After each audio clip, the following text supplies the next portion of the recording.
Bagaimana cara analisa forex dengan menggunakan indikator ekonomi? Ini adalah metode analisis untuk memprediksi fluktuasi nilai tukar mata uang forex di masa depan dengan menganalisis bagian fundamental dari ekonomi, seperti kebijakan suku bunga atau pengumuman statistik ketenagakerjaan. Pakar lembaga keuangan pertama-tama membuat prediksi tentang nilai numerik indikator ekonomi yang diharapkan. Kemudian vendor informasi seperti Reuters mengumpulkan informasi perkiraan, dan akhirnya konsensus dicapai untuk membentuk ekspektasi awal pasar. Juga, penting bagaimana nilai-nilai numerik yang sebenarnya diumumkan, apakah mereka benar-benar seperti yang diharapkan, atau ada kesenjangan antara nilai aktual dan yang diharapkan, karena hasilnya bisa menjadi faktor yang berkontribusi terhadap fluktuasi besar di harga pasar forex setelah pengumuman.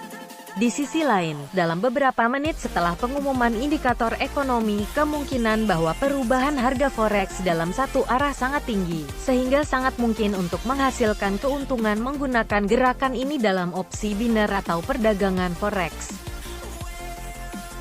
Cara mendapatkan keuntungan dari pengumuman GDP, Gross Domestic Product. Produk domestik bruto atau GDP adalah jumlah total barang dan jasa bernilai tambah yang dibeli di satu negara dalam satu tahun. Tingkat pertumbuhan GDP suatu negara adalah indikator dasar untuk mengukur pertumbuhan ekonomi keseluruhan negara tersebut. Tingkat pertumbuhan GDP diumumkan setiap triwulan, setengah tahunan dan setiap tahun. Tingkat pertumbuhan GDP termasuk tingkat pertumbuhan real dalam koordinasi dengan tingkat pertumbuhan nominal dan fluktuasi harga, tetapi tingkat pertumbuhan real cenderung menarik perhatian di pasar valuta asing. Tingkat pertumbuhan GDP yang tinggi dan pertumbuhan ekonomi yang positif akan menyebabkan kecenderungan untuk membeli mata uang negara.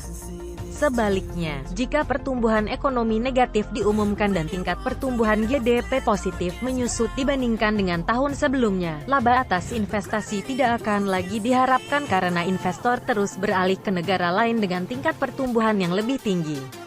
Produk domestik bruto, GDP, adalah jumlah total barang dan jasa bernilai tambah yang dibeli di satu negara dalam satu tahun. Di pasar valuta asing, fokus ditempatkan pada tingkat pertumbuhan real. Tingkat pertumbuhan GDP yang tinggi dan pertumbuhan ekonomi yang positif akan menyebabkan kecenderungan untuk membeli mata uang negara. Jika pertumbuhan ekonomi negatif diumumkan dan tingkat pertumbuhan GDP positif menyusut dibandingkan dengan tahun sebelumnya, laba atas investasi tidak akan lagi diharapkan karena para investor terus beralih ke negara-negara lain dengan tingkat pertumbuhan yang lebih tinggi.